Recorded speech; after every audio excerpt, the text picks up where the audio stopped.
हम थोड़ी देर में पहुंचने वाले हैं। डॉक्टर साहब कितना टाइम लगेगा? और जल्दी पहुंच जाएंगे। सर को प्रफुल्ल, मैं तुम्हें कुछ नहीं होने दूंगी प्रफुल्ल। ये अपराधी लोग हैं ना, कुछ ही बहाने बनाते हैं। हार्ट अटैक हो गया ताकि बस कानूनी कार्रवाई ना। पता है ये मामला है वैसे भी हॉस्पिटल के मालिक का, डॉक्टर रंजीत के। डॉक्टर रंजीत ही है ना?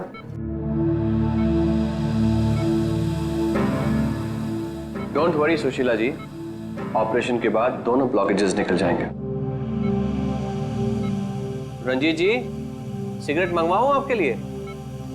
देखिए, आपको मुझे वादा करना पड़ेगा कि इस ऑपरेशन के बाद आप सिगरेट पीना बिल्कुल छोड़ देंगे। Very good.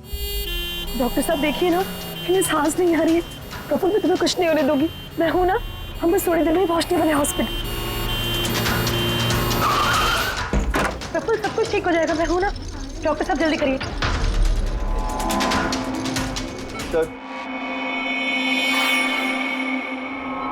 सर बाहर मीडिया वाले जाने को तैयार ही नहीं हो रहे। उनको लग रहा है ये सर्जरी, ये सब कुछ एक नाटक है।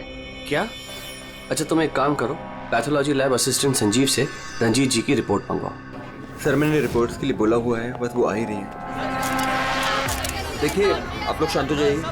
ये डॉक्टर कमलेश है और यही डॉक्टर रंजीत का ऑपरेशन करने वाले। डॉक्टर कमलेश, क्या ये हार्ट अटैक असली है या फिर इंक्वायरी से बचने का कोई नाटक? देखिए, मैंने डॉक्टर रंजीत को खुद चेक किया है। उनकी हालत बहुत ही नाजुक है। अगर उनका ऑपरेशन ऐन वक्त पे नहीं हुआ तो उनका बचना नामुमकिन।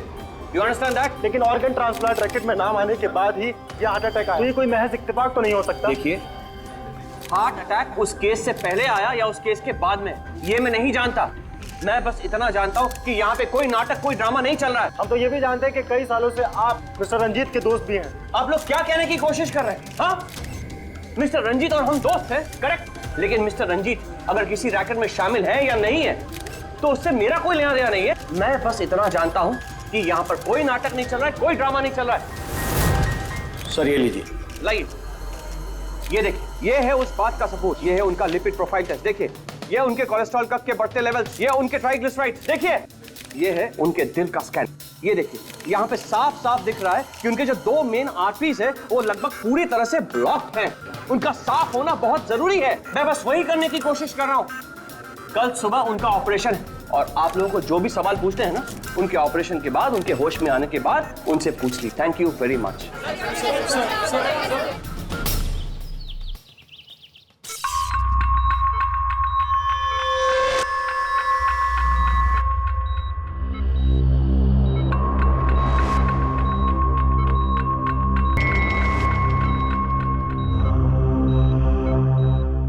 Well done team, operation successful हुआ। अब सारे ब्लॉकेजेस क्लियर हैं और अब ये खतरे से भी बाहर है। विनीत, ड्रेसिंग में। जी sir.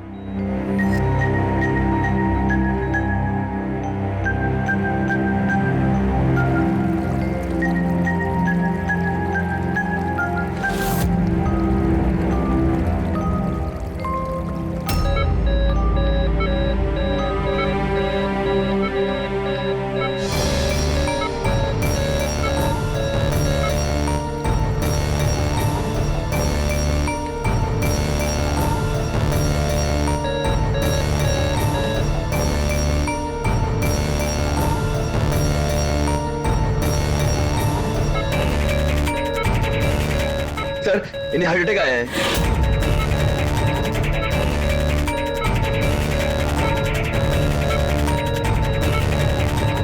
Vineet, give him the injection right now. Oxygen check करो फास्ट।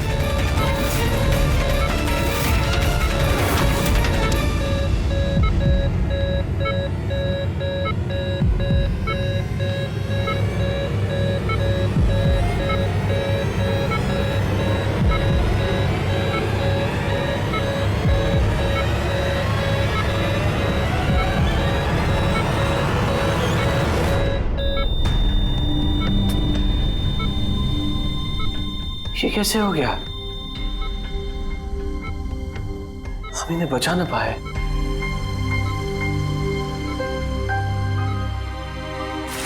मौत नहीं ऑफिसर, मर्डर हुआ है। मर्डर? जी।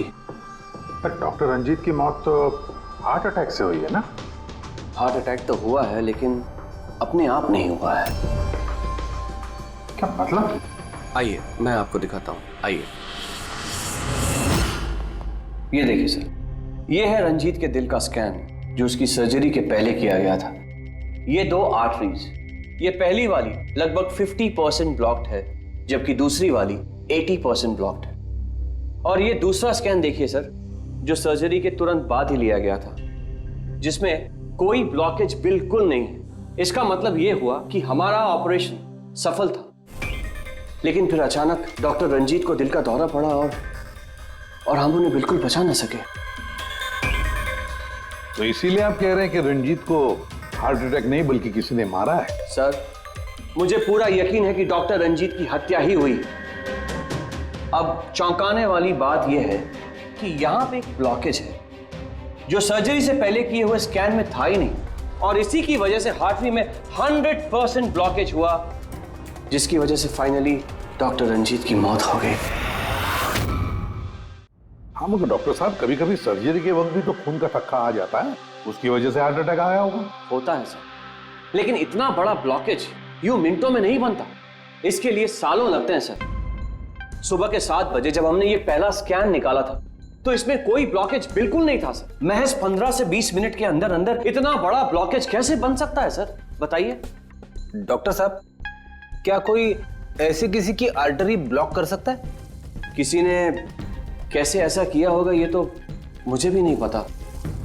वो हम पता लगा लेंगे डॉक्टर साहब, लेकिन आप सिर्फ इतना बताइए, किसने किया होगा, ये कौन कर सकता है, बताइए। मुझे नहीं लगता कि रंजीत जैसे भले आदमी के साथ ऐसा कोई कर सकता है। डॉक्टर साहब, जहां तक हमें मालूम है डॉक्टर रंजीत वही है ना जिनके ऊपर ऑर्गन ट्रांसप्लांट के मामले में गड़बड़ी करने का केस चल रहा है? हाँ चल रहा है, लेकिन उसके बारे में मुझे कोई जानकारी नहीं। चलो, thank you doctor. Abhijeet, body को फोरेंसिक लैब भेज दो और डॉक्टर साळुंखे को पूरी बात डिटेल में बता देना। Very interesting. I know. Boss, boss, doctor Kamlesh का शक एकदम सही था। रंजीत का खून ही हुआ है, उसकी आर्टरीज में ब्लॉकेज था नहीं, ब्लॉकेज करवाया गया। ब्लॉकेज करवाया गया मतलब? बहुत चौंकाने वाली बात है। क्या कुछ नई बात बताया आप? नई बात बताता हूं, आइए। ये देखो बॉस, ये इंसान का दिल है और ये है वो ब्लड वेसल्स, आर्टरीज, जिनकी वजह से दिल में खून आता जाता है। अब ये आर्टरीज 2 तरीके से ब्लॉक हो सकती है बॉस। या तो खून में कोलेस्ट्रॉल की मात्रा ज्यादा हो जाए और आर्टरीज में प्लाक जमा हो जाए। ये देखो इसका क्रॉस सेक्शन, ये प्लाक इकट्ठा हो गया, प्लाक इकट्ठा हो गया है और आर्टरीज ब्लॉक हो गई। दूसरी वजह, किसी भी कारण से खून का थक्का जम जाए और आर्टरीज को ब्लॉक कर देना। अब इसकी सर्जरी में ये जो 2 ब्लॉकेजेस थे, ये तो सर्जरी के दौरान क्लियर हुए थे, ठीक है, लेकिन फिर भी इसकी मौत हुई हार्ट अटैक की वजह से ही हुई।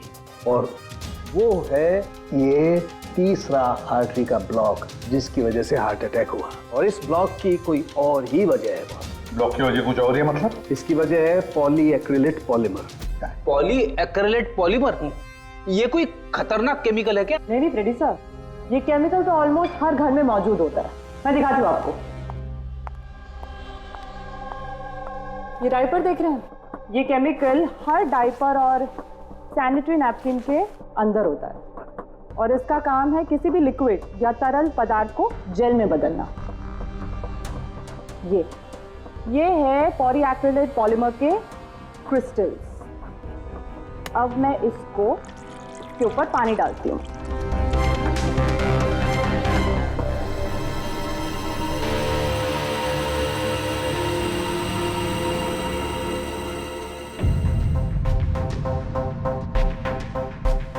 अरे ये तो जेल बन गया। तारिका जी, ये कोई जादू है क्या? जादू नहीं फ्रेडी, साइंस। बॉस, इस केमिकल को वाटर लॉक भी कहते हैं। ये अपने से कई 100 गुना ज्यादा पानी को या किसी भी लिक्विड को अपने अंदर सोख लेता है। अच्छा, तो इसीलिए ये डायपर्स और सैनिटरी नैपकिन्स में इस्तेमाल होता है। और सर, रंजीत के आर्टरी के ऑटोप्सी में यही केमिकल मिला है। बॉस, ये केमिकल अपने आप तो उसकी आर्टरी में पहुंचेगा नहीं। हाँ, सर्जरी के वक्त ही गया होगा। ये केमिकल पॉलीएक्रिलेट पॉलीमर, जिसकी वजह से उसका खून जेल में बदल गया और उसने आर्टरी को ब्लॉक कर दिया और उसकी मौत हो गई। मगर नहीं, ऐसे नहीं हो सकता है साळुंखे। सर्जरी के वक्त ये पॉलीएक्रिलेट पॉलीमर उसके शरीर में डाला नहीं गया। अगर वैसे होता तो उसी वक्त, सर्जरी के वक्त, उसका खून जेल में बदल जाता, ब्लॉकेज हो जाता और उसकी मौत हो जाती तुरंत। सर्जरी 2 घंटे तक चली और तो और सर्जरी कामयाब भी रही। 2 ब्लॉकेजेस थे, वो भी साफ हो गए, लेकिन ये तीसरा ब्लॉकेज बाद में आ गया। इसका मतलब है पॉलीएक्रिलेट पॉलीमर उसे बाद में दिया गया, सर्जरी के बाद में। और ये तो डॉक्टर कमलेश की टीम में से ही कोई दे सकता है। ऐसे किसी केमिकल का इस्तेमाल सर्जरी में तो नहीं होता सर। पता है हमें डॉक्टर साहब, ये पॉलीएक्रिलेट पॉलीमर सर्जरी में इस्तेमाल नहीं होता और इसीलिए हमें शक है कि किसी ने डॉक्टर रंजीत को जानबूझकर ये दिया है। और हमें शक है वो आप में से ही कोई एक है, आप में से ही कोई। ये आप क्या बोल रहे हैं सर? सर, ये हमारे बेस्ट डॉक्टर्स और नर्सेस की टीम है। यहाँ पे ये लोग कोई क्रिमिनल्स नहीं है सर। क्रिमिनल्स हमारे जैसे ही दिखते हैं, समझे आप? आसमान से नहीं टपकते। लेकिन सर, इस हॉस्पिटल से हमारा घर चलता है, हम हमारे मालिक को क्यों मारेंगे? और सर, डॉक्टर रंजीत से हमारी कोई दुश्मनी भी नहीं थी, तो उन्हें मारकर हमें क्या मिलेगा? डॉक्टर, आपने कहा कि केमिकल सर्जरी में नहीं इस्तेमाल किए जाते, लेकिन जो औजार, जो इंस्ट्रूमेंट्स सर्जरी में इस्तेमाल किए जाते हैं, वो कहीं ऐसा तो नहीं किसी ने इस केमिकल को उन औजारों पे ही लगा दिया हो? ऑपरेशन के वक्त आप लोगों ने कौन कौन से इंस्ट्रूमेंट यूज किए थे? सर, सबसे पहले हमने एनेस्थीसिया यानी कि बेहोशी का इंजेक्शन दिया। बस एक नीडल, एक सिरिंज और एक इंजेक्शन ही यूज किया है। दरअसल ये चीजें बिल्कुल वैक्यूम पैक होती हैं। इनको सिर्फ और सिर्फ ऑपरेशन के वक्त ही खोला जाता है। मैंने डॉक्टर कमलेश को सेट दिया था और मैंने पूरी तरह चेक किया था, वो वैक्यूम पैक था। और हाँ सर, हमने दवाइयाँ और खून चढ़ाने के लिए कुछ ट्यूब्स का भी इस्तेमाल किया, जैसे कि IV ट्यूब्स, कैथीटर एटसेट्रा। ये सारी चीजें हम देखना चाहते हैं। एक सर्जरी में इस्तेमाल हुई चीजें हम दोबारा इस्तेमाल नहीं करते, उसको जला के नष्ट कर देते हैं। और वो सारी चीजें कल ही हमने भिजवा दी थी और अब तो सब ये। कहाँ पर है ये सारी चीजें? कहाँ डिस्ट्रॉय करते हैं आप लोग? सर, इंसिनरेटर रूम में। इंसिनरेटर रूम में? फ्रेडी, तारिका, जाओ जाकर देखो जल्दी।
इसे जल्दी से बाहर निकालो, हम लोग सीआईडी से। चलो निकालिए बाहर।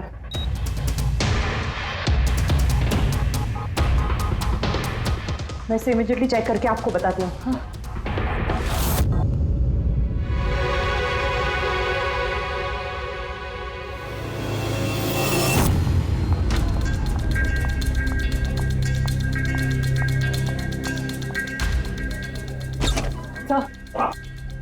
सर, एक IV ट्यूब, IV बैग और एक सेंट्रल लाइन में से मुझे पॉलीएक्रिलेट पॉलीमर के ट्रेसेस मिले हैं। क्या?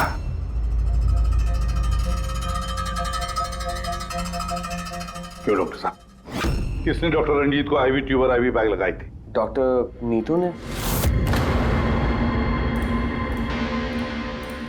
जी सर, मैंने ही उनको सेंट्रल IV लाइन लगाई थी, पर मुझे नहीं पता कि उसमें वो केमिकल कैसे आया। आपको नहीं पता तो किसको पता है? उस ट्यूब में हमें केमिकल के ट्रेसेस मिले हैं। तो ट्यूब आपने लगाई थी।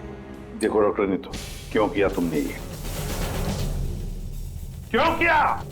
सर आप प्लीज मेरा विश्वास कीजिए, मैंने ऐसा कुछ नहीं किया है। और मैं ऐसा क्यों करूंगी सर? सर मैं एक गोल्ड मेडलिस्ट स्टूडेंट हूँ, डॉक्टर बनना मेरा सपना था और ये मेरी पहली जॉब है। रंजीत सर को मार के मुझे क्या मिलेगा सर? एसीपी सर, मैं आपसे हाथ जोड़कर विनती करता हूँ कि प्लीज आप हम में से किसी पे शक मत कीजिए। हम में से ऐसा कोई नहीं कर सकता।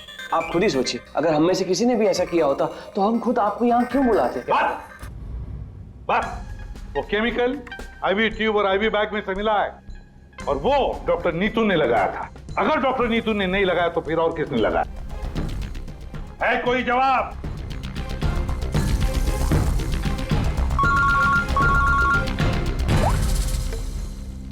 असलम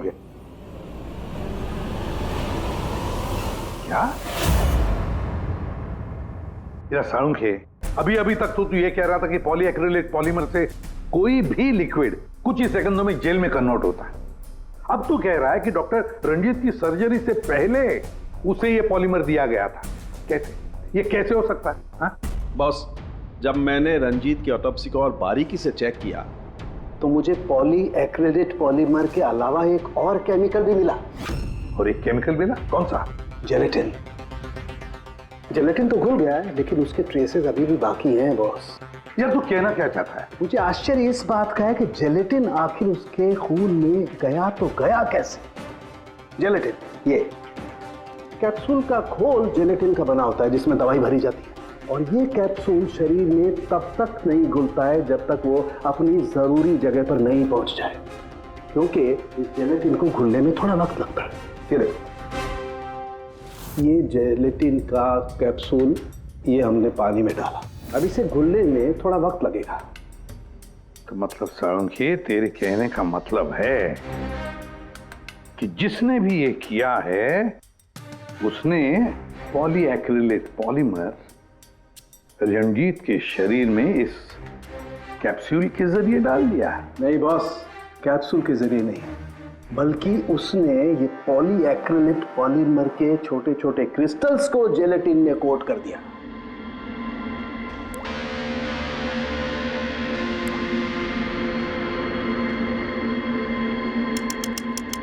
वो नहीं चाहता था कि ये केमिकल तब तक डिसॉल्व हो जब तक वो दिल में नहीं पहुंच जाए। उसे सब कुछ पता था, जेलेटिन के घुलने का वक्त, केमिकल के दिल तक पहुंचने का वक्त, सब कुछ जानता था वो। इसीलिए उसने बहुत होशियारी के साथ ये प्लान बनाया और कामयाब भी हो गया। इसीलिए आपको लग रहा है कि ये काम ऑपरेशन थिएटर में नहीं हुआ है? हाँ सर, तो हमारे कैलकुलेशन के हिसाब से ये केमिकल सुबह 4 से 5 बजे के बीच रंजीत के आईवी ट्यूब या सेंट्रल लाइन में डाला गया था, जबकि ऑपरेशन हुआ 7 बजे। फिर पता लगाते हैं सुबह 4 और 5 बजे के बीच कौन गया था डॉक्टर रंजीत के रूम में। सर उस वक्त मैं घर पे था। और आपकी टीम? सर सुबह 6 बजे से पहले हम में से कोई हॉस्पिटल नहीं आया और सुबह 6:30 बजे मेरी टीम सर्जरी के लिए रंजीत के वार्ड में गई। वैसे रंजीत ऑर्गन ट्रांसप्लांट के रैकेट में अपने फंसा था, तो जाहिर सी बात है कि उसके कुछ दुश्मन भी होंगे। तो ये सारा मामला इलीगल ऑर्गन ट्रांसप्लांट का ही है? हा? सर मुझे इसके बारे में तो ज्यादा जानकारी नहीं है, लेकिन लोगों ने कंप्लेन की है कि रंजीत ऑर्गन ट्रांसप्लांट की लिस्ट में धांधली किया करता था। सर कैसी लिस्ट? जब भी किसी मरीज को अपने शरीर का अंग बदलना होता, उसे जरूरत होती एक ऐसे डोनर की जिससे वो अंग लिया जा सके। कई बार ऐसे मरीज महीनों यहाँ तक कि सालों साल भी डोनर का इंतजार करते हैं। ऐसे मरीजों की एक लिस्ट होती है और जैसे ही डोनर मिल जाता है उस लिस्ट के हिसाब से पहले और बाद में उन्हें वो अंग दे दिया जाता है। लेकिन लोगों की ये कंप्लेन रही है कि डॉक्टर रंजीत जरूरतमंद मरीजों को वो अंग न देकर अमीर और पैसे वाले मरीजों को भारी कीमत पर वो अंग बेच दिया करते थे। लेकिन इससे पहले कि इस केस का कोई भी निष्कर्ष निकल था, किसी ने डॉक्टर रंजीत को ही मार दिया। हॉस्पिटल में कल सुबह 4 और 5 बजे के बीच जितने भी लोग मौजूद थे उन सब से पूछताछ करते हैं। ऑपरेशन के पहले पूरे वक्त में उनके साथ थी। सर भाभी जी को कहीं जाना पड़ता था तो मैं और धर्म वहीं पे होते थे। रात को कौन था वहां पे? सर 12 बजे तक तो हम लोग भी थे, उसके बाद हम लोग चले गए थे। तो मैम रात को आप थी वहां पे? जी 4 से 5 बजे के बीच भी? जी हाँ, 4 और 5 के बीच में वही थी। इससे आप साबित क्या करना चाहते? मैंने मेरे पति को मारा है, मैं पत्नी हूँ उनकी। ऐसे समय में मैं उनके पास नहीं रहती तो कहाँ रहती? देखिए मैम, 4 से 5 बजे के बीच मिस्टर रंजीत की आईवी में वो केमिकल डाला गया, और अगर उस वक्त आप थी वहां पर तो जाहिर सी बात है कि आप ही ने किया। ये क्या कह रहे हैं आप? देखिए, मेरे पति जैसे भी थे, वो उन पे कोई भी इल्जाम था, वो एक अच्छे पति थे, मेरे सब कुछ थे, और उन्हें मारने के लिए मेरे पास कोई वजह नहीं थी। देखिए, अगर आपने नहीं किया है तो जिसने भी ये किया है, या जो भी 4 से 5 बजे के बीच वहां पर आया था, आपने उसे देखा तो हो गई? मैंने घड़ी तो नहीं देखी थी, लेकिन लगभग उसी वक्त वार्ड में एक डॉक्टर आया था। मैं उनका चेहरा नहीं देख पाई क्योंकि चेहरे पर मास्क था। क्या हुआ डॉक्टर? सब ठीक है ना? इनका सीआरपी रिपोर्ट नॉर्मल है। डॉक्टर, आप कुछ बोल क्यों नहीं रहे? कोई चिंता वाली बात तो नहीं है ना? Doctor, doctor. ये 4 से 5 बजे के बीच मिस्टर रंजीत को जो आईवी बैग लगा हुआ था, वो किसने लगाया था? सर, मैंने रात को 12 बजे लगाया था, वो सुबह तक चल रहा था। सर, हो सकता है आईवी बैग्स बदल दिए गए हो। ये आईवी बैग्स आप लोग रखते कहाँ हैं? और कौन कौन जा सकता है वहां पर? सर, स्टोर रूम में रखते हैं और वहां पर सभी लोग आ जा सकते हैं। उस वक्त हॉस्पिटल में कितने लोग थे? सर, बहुत सारे लोग थे, लेकिन रंजीत सर को जिस वार्ड में रखा गया था वो स्पेशल वार्ड था और वहां पर कोई आ नहीं सकता था। वो सिर्फ उसी मंजिल के लोग वहां पे जा सकते थे, जैसे कि पैथोलॉजी स्टाफ, नर्स, डॉक्टर्स और मरीज और उनके रिश्तेदार। और डॉक्टर तेज, आप ड्यूटी पर थे वहाँ? जी हाँ, लेकिन सर सुबह 4 और 5 बजे के बीच में मैं मिस्टर रंजीत के रूम में गया ही नहीं था सर। ना ही मैंने कोई सर्जरी वाला मास्क लगा रखा था। अगर आप मास्क पहनकर वहां नहीं गए थे तो फिर वो कौन है जो मास्क पहनकर डॉक्टर के भेस में वहां गया और रंजीत की हत्या की? सर, ये जैसे कह रही हैं कि हॉस्पिटल स्टाफ के अलावा मरीज और उनके साथ आए हुए लोग भी थे, कहीं उनमें से तो कोई एक नहीं? चलो देखते हैं। आइए डॉक्टर साहब।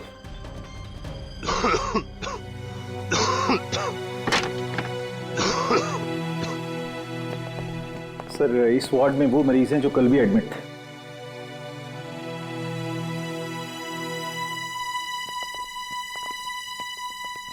हम इनसे कुछ सवाल पूछ सकते हैं? पूछ सकते हैं सर, लेकिन इनमें से कोई भी ऐसा नहीं है जो खुद चलकर उस वार्ड तक जा सके। खुद नहीं जा सकता, लेकिन कोई तो होगा जिसने उस खूनी को देखा हो। सर, इनमें से 2 मरीज ऐसे हैं जिनकी सर्जरी हुई और बाकी सब इस हालत में नहीं है कि उठकर इस वार्ड से बाहर निकले।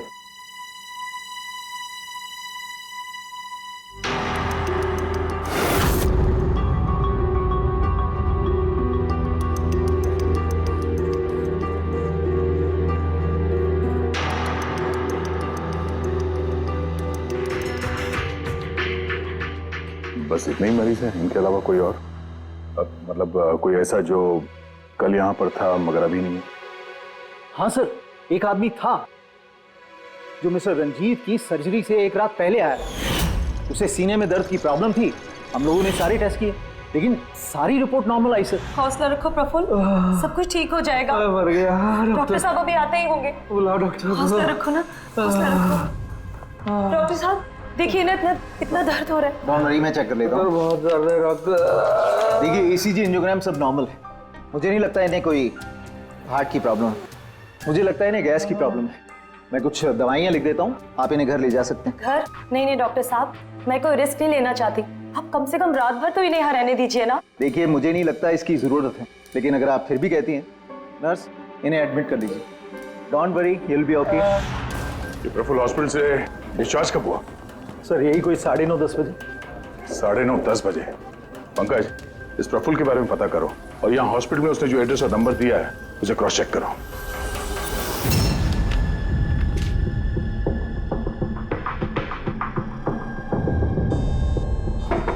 सर। हाँ पंकज, प्रफुल्ल के बारे में कुछ पता चला? नहीं सर, नहीं सर, हॉस्पिटल में प्रफुल्ल ने जितनी भी डिटेल्स दिखाई थी सर, सब गलत थी। और प्लस उसने पेमेंट भी कैश में की थी सर। मगर ये वार्ड बॉय सर, ये वार्ड बॉय एम्बुलेंस में प्रफुल्ल को हॉस्पिटल लेके गया था सर। कहाँ से उठाया था उसको? मलाड से साहब, मैं उसकी वाइफ को जानता हूँ। मैं वाइफ को जानते हो? कैसे? वो पीकॉक बार की 1 नंबर डांसर चेरी है। अच्छा। और मैं उसका फैन नंबर 1 साल से रेगुलर हर हफ्ते वहां जाता था, खाली उसी के वास्ते।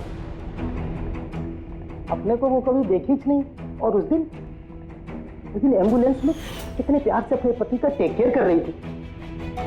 कसम से जान जल रही थी मेरी। ये देखकर मेरा दिल टूट गया। तो रूपाली असल में पीकॉक बार की डांसर है सर, चेरी। रूपाली, पीकॉक बार की डांसर रूपाली, रूपाली उस चेरी। इस चेरी से जाकर मिलो, अच्छी तरह से पूछताछ करो, यही हमें प्रफुल्ल के बारे में सब कुछ बता देगी।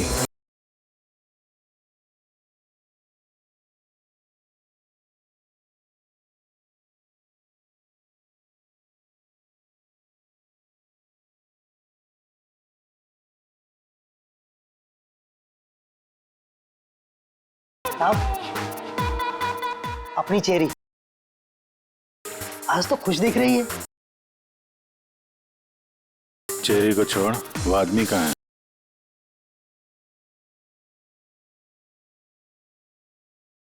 ये कहाँ जा रही है साहब?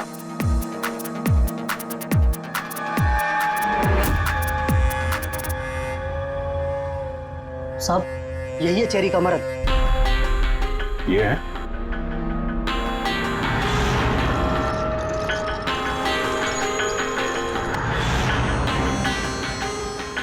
दो दिन पहले इसको हार्ट अटैक आया था। इसमें बैठ कर रोमांस कर रहा है।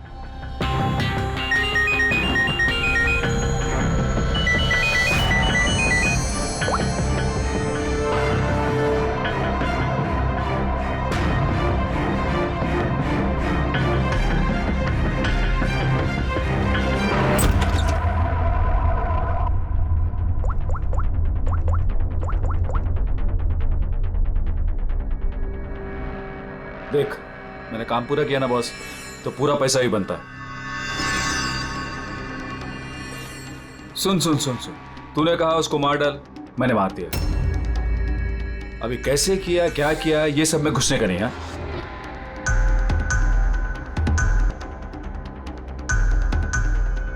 देख देख देख देख, अभी मेरे को ये बता, मेरे को पैसा लेने किधर आने का है बस, ठीक है? कल सुबह 10 बजे, ठीक है?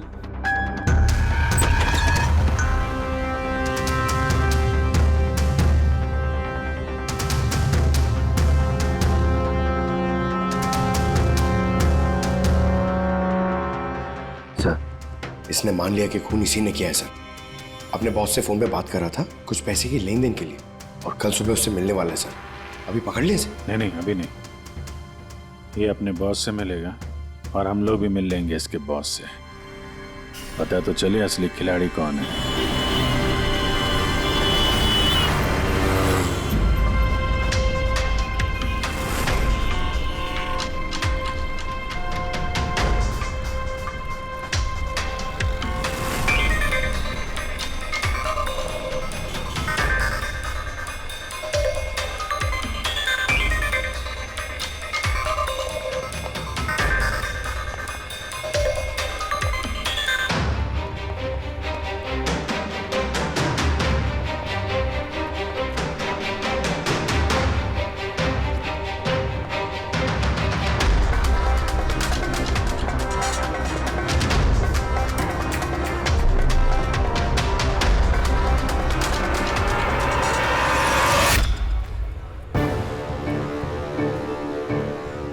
ये करने क्या आया है यहाँ पे?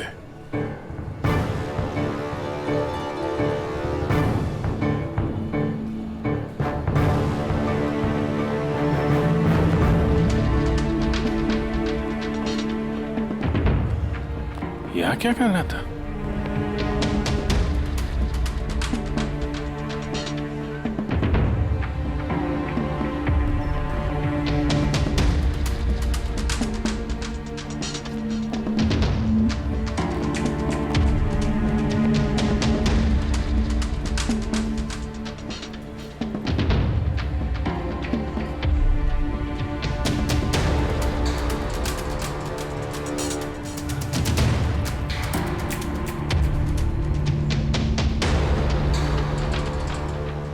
आया था तो खा लिया, तभी बैग लेके जा रहा है। ये बॉस तो बहुत चालाक निकला है, इसको पकड़ते हैं। कौन हो तुम? अरे वो सब छोड़ो, पहले ये बैग इसे खोल के दिखाओ, क्या है इसमें? अरे सामान है मेरा, और क्या करने का आप लोगों को? कौन है आप लोग? सीआईडी। सीआईडी? ये बता कि रंजीत को क्यों मारा तूने? हैं? किसके कहने पे मारा? सर मेरा रंजीत को कौन सा रंजीत सर?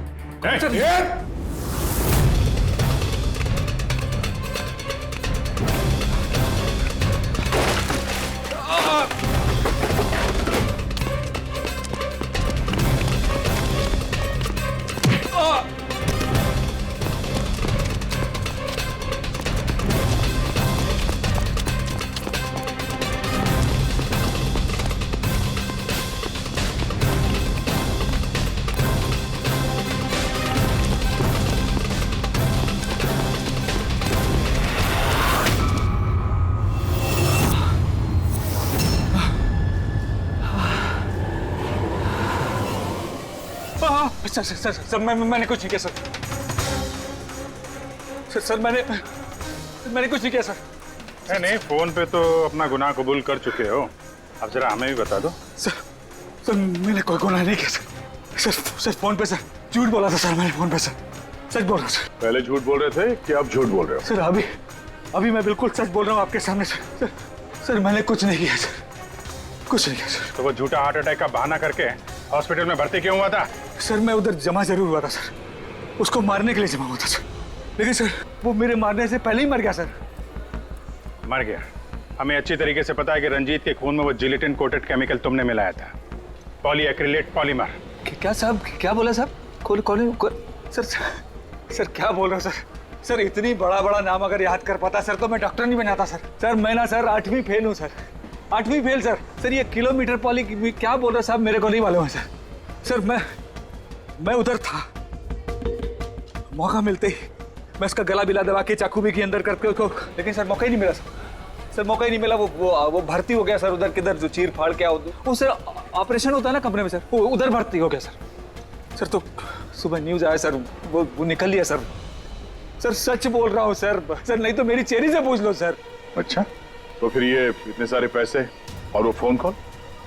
सर मेरे को एक आदमी ने फोन करके कहा वो मेरे को पैसा देगा, आधा काम होने से पहले पैसा देगा और आधा काम होने के बाद सर। लेकिन वो मेरे मारने से पहले ही सर खुद ही मर गया सर वो। तो मेरे को लगा सर काय को अपना नुकसान करूं मैं सर, मैंने पार्टी को झूठ बोला सर। झूठ?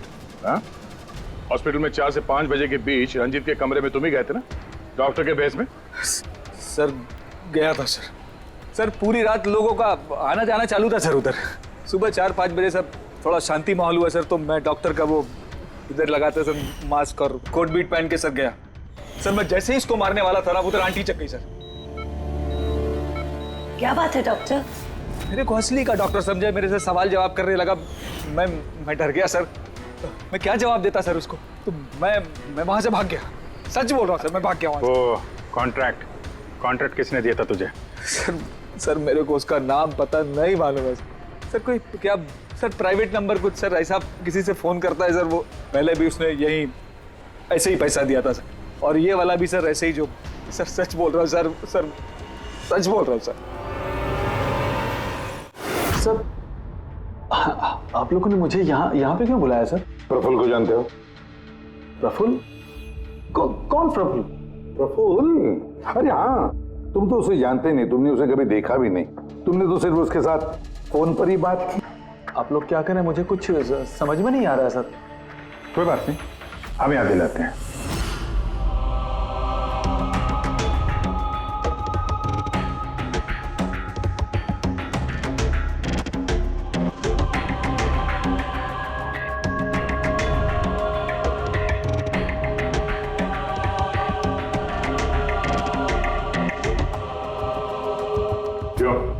अभी भी कुछ कहना है तुम्हें? तो गगन जी बताइए, अभी क्यों मारना चाहते थे तुम रंजीत को? बताओ जल्दी। सर रंजीत साहब के साथ उस किडनी रैकेट में मैं भी था। लेकिन सर धांधली मैंने नहीं की है सर, मैं तो सिर्फ रंजीत साहब को बड़ी बड़ी पार्टियां ला कर देता था, बाकी सब तो वही किया करते थे सर। जब ये केस हो गया तो मुझे पता था कि फंसने पर रंजीत साहब सारा दोष मेरे सर पे मढ़ देंगे। इसी से बचने के लिए मैंने रंजीत साहब को मारने का प्लान किया और इसीलिए मैंने प्रफुल्ल को कांटेक्ट किया। शर्म आनी चाहिए तुम्हें। पैसों की लालच में ऐसा घिनौना काम कर दिया। तुम्हें तो कड़ी से कड़ी सजा होगी, समझे? कड़ी से कड़ी सजा। ले जाओ इसे पंकज। सर हम तो घूम फिर के वहीं आ गए। प्रफुल्ल ने हमें बताया कि उसने रंजीत को नहीं मारा, तो फिर किसने किया होगा? ये प्रफुल्ल जरूर हमसे कुछ छुपा रहा है। कुछ तो छुपा रहा है ये प्रफुल्ल। तुम्हारी नजर हर वक्त उस कमरे पर थी, तो कुछ याद है कि उस रात उस कमरे में कौन गया था? या फिर सुबह 4 से 5 बजे के बीच उस कमरे में कौन गया था? साहब, उस रात रंजीत साहब के कमरे में बहुत सारे लोगों का आना जाना लगा था और मैं तो इस मौके का इंतजार कर रहा था कि कोई ना हो और मैं अपना काम। सब 4-5 बजे के बीच स्टाफ के सारे लोग चले गए।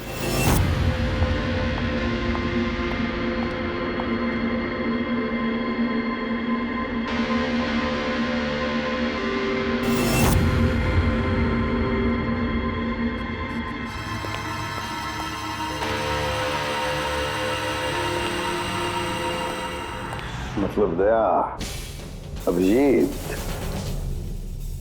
खूनी वही है।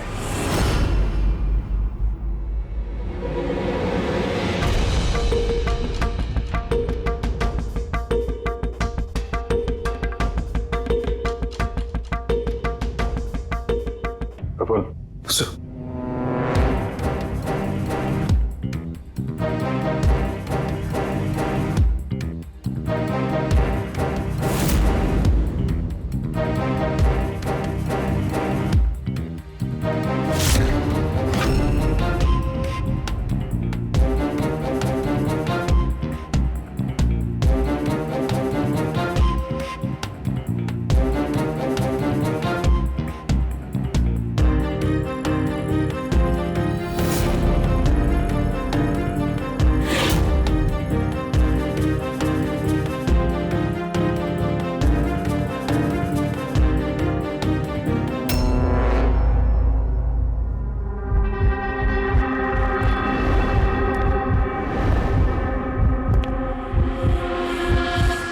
Pathology lab assistant Sanjeev.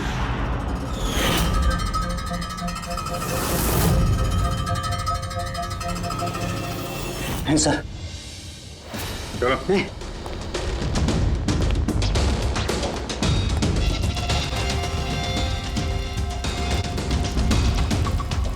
बताओ सब कुछ, सच सच बताओ जल्दी। हाँ सर, ये सब कुछ मैंने ही किया है। मैंने उस पॉलीमर को वो सेंट्रल लाइन में डाला था ताकि वो मर भी जाए और किसी को शक तक ना हो।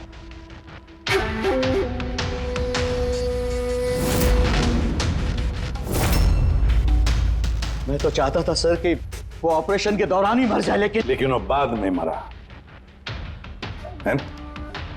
तो क्यों मारा तुमने डॉक्टर रंजीत को?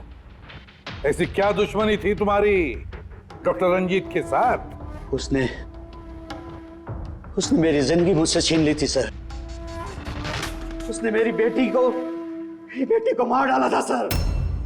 बेटी को मार डाला था। क्या बकवास कर रहे हो? रंजीत कभी किसी का खून नहीं कर सकते। ऐसा मुझे भी लगा था। मैंने 15 साल इस अस्पताल में ईमानदारी से सेवा की और अचानक एक दिन मुझे पता चलता है कि मेरी बेटी का बॉडी ऑर्गन फेल हो गया है।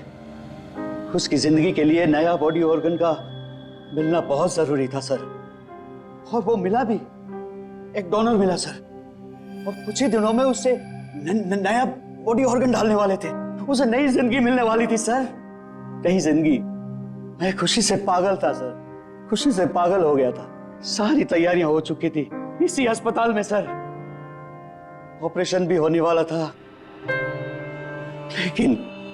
लेकिन मुझसे और इंतजार करने को कहा गया। वो नन्ही सी जानती कब तक इंतजार करती सर, वो तो चली गई, मुझे छोड़ के चली गई सर।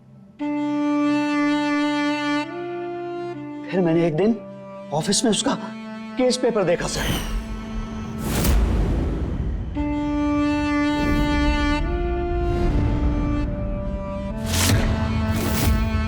तो मुझे पता चला कि उसका बॉडी ऑर्गन तो मैच हो गया था सर, लेकिन मुझे झूठ कहा गया था कि मैच नहीं हो रहा है।